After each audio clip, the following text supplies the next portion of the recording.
Hello student, कैसे हैं सब? एकदम मस्त व्यस्त बिंदास। पेपर है 16 तारीख को, सबको पता है। मैथ का पेपर है, इजी तो नहीं है लेकिन टफ भी नहीं है। जिसको आता है वो सही से करके आएगा, जिसको नहीं आता वो नहीं करके आ पाएगा। और क्या है, यही होता है। लाइफ है, जिंदगी है, जीना है सबको। अच्छा, एक स्टैंडर्ड बात जो है वो ये है कि मैथमेटिक्स में यार कुछ चैप्टर्स होते हैं जो बहुत इजी रहते हैं, इनको करना मार्किंग बड़ा ज़बरदस्त रहती है। तो एक सबसे पहले आपका जो लीनियर इक्वेशन वाला चैप्टर रहता है, उसका ग्राफिकल रिप्रेजेंटेशन, और उसका एक वो वाला जो क्वेश्चंस आते हैं, वैल्यू एडेड क्वेश्चंस जो रहते हैं ना, इनको हम लोग नाव वाले क्वेश्चन हो गए, प्लेन वाले क्वेश्चन हो गए, उनकी वेलोसिटी, उनकी स्पीड, है ना। और दूसरा आपका एक ट्रेन वाला हुआ क्वेश्चन, एक ट्रेन जा रही है, एक की स्पीड फास्टर है, एक की स्मॉलर देना है, तो वो ठीक।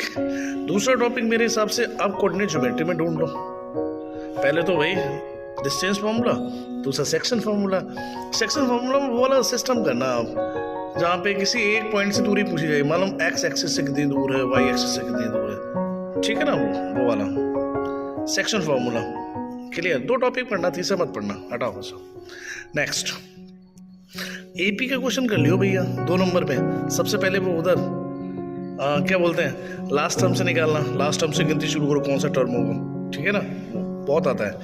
अच्छा, दूसरा क्वेश्चन एक एसएन वाला रहता है, जहाँ पे एसएन इज इक्वल टू दे रखा हुआ कुछ ना कुछ, जैसे 2n+1 दे दिया है, एसएन इक्वल टू, वहाँ से डिफरेंस पूछेगा या फिर क्या पूछ लेगा, फिफ्थ टर्म बताओ, सेकंड टर्म बताओ, इस तरीके से कोई से एक टॉपिक पूछ लेगा। एसएन वाले करना जरूर। एसएन इज इक्वल टू 2, कभी कभी आता है n² + 1, 5n+2 दे दिया, n के टर्म में एसएन की वैल्यू दे दी, वहां से आपसे पूछ लेगा a बताओ, t बताओ, प्लस आपका क्या पूछेगा, हाँ टर्म बताओ, या तो 1 से लेके 10 तक टर्म बता दो, कुछ भी पूछ सकता है। कुछ नहीं पूछेगा तो nth टर्म ही पूछ लेगा आपसे। क्लियर है भैया?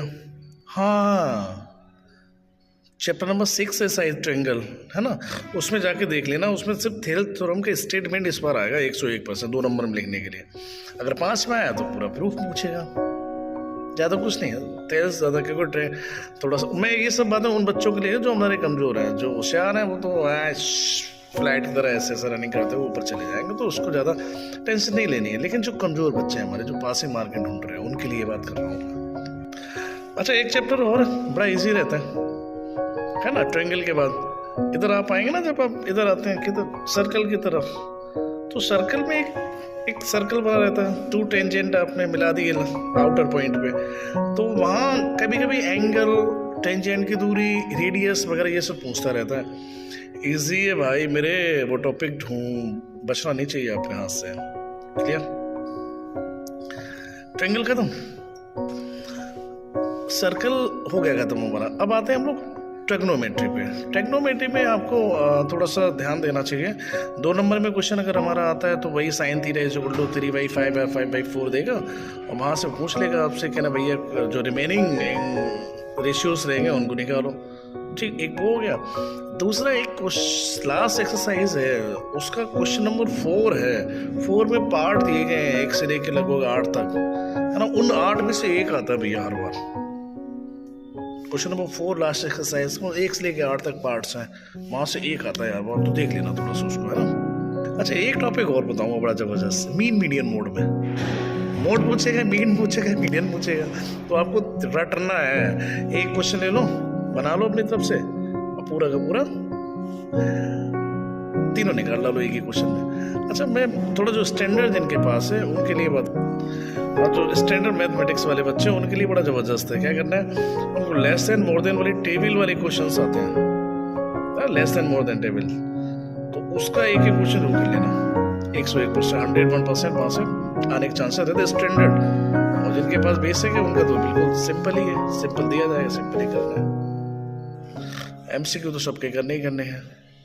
अच्छा, केस स्टडी में तो कौन सी केस स्टडी आएगी? पिछली बार ट्रिग्नोमेट्री से थी, एरिया रिलेटेड सर्कल से थी, तो इस बार जहाँ से उम्मीद है AP और उसकी फंसनी चाहिए ट्रायंगल की, AP और ट्रायंगल की। अब थोड़ा सा दिक्कत तो है। अच्छा, एक बात और यार, थोड़ा सा एक चीज़ और देखना, चैप्टर नंबर 1 में एक क्वेश्चन बड़ा पूछा जाता है कि √3 इज इरेशनल नंबर। तो √3 तो है ही है, वो तो बेसिक वालों के लिए हो जाएगा, लेकिन एक पर्टिकुलर नहीं होगा इरेशनल नंबर, उसको इंटीजर के साथ एक दूसरा इरेशनल नंबर जोड़ दिया जाएगा, तो वहाँ देखना थोड़ा सा, है ना। तो वहाँ से पूछा जाएगा कि पता करो ये इरेशनल है या नहीं है। और मेरे हिसाब से क्या इम्पोर्टेंट रहता है, थोड़ा सा क्या रहता है इम्पोर्टेंट, थोड़ा सा वैसे सब बातें तो हो ही गई इम्पोर्टेंट, लेकिन हाँ अच्छा प्रोबेबिलिटी से थोड़ा देखना यार, प्रोबेबिलिटी से डाइस के क्वेश्चंस कम आ रहे हैं, नहीं डाइस से ही ज़्यादा आ रहे हैं मेरे हिसाब से, और कॉइन से, है ना। प्लेइंग कार्ड से कम पूछा जाता है, तो प्लेइंग कार्ड थोड़ा सा ऐसे देख के, लेकिन डाइस और कॉइन दोनों को थोड़ा सही से पढ़ना भैया मेरे, ठीक है। बेसिक वालों को तो एनसीईआरटी के क्वेश्चंस कर लेना, बस हो जाएगा काम, वहाँ से इधर उधर नहीं आता है पेपर। अच्छा एरिया रिलेटिव सर्कल में मैं थोड़ा सा भूल गया हूँ, उसको देख लेता हूँ। जो बेसिक के बच्चे हैं ना, वो क्या करें, वो सिंपल क्वेश्चन करें सेक्टर का और आर्क का, length of arc, area of sector. But जो बच्चे ना स्टैंडर्ड के, वो सेगमेंट का क्वेश्चन करें, एरिया ऑफ सेगमेंट इंपॉर्टेंट है भाई, वहां से एरिया ऑफ सेगमेंट कर लेना बस बहुत है स्टैंडर्ड के लिए।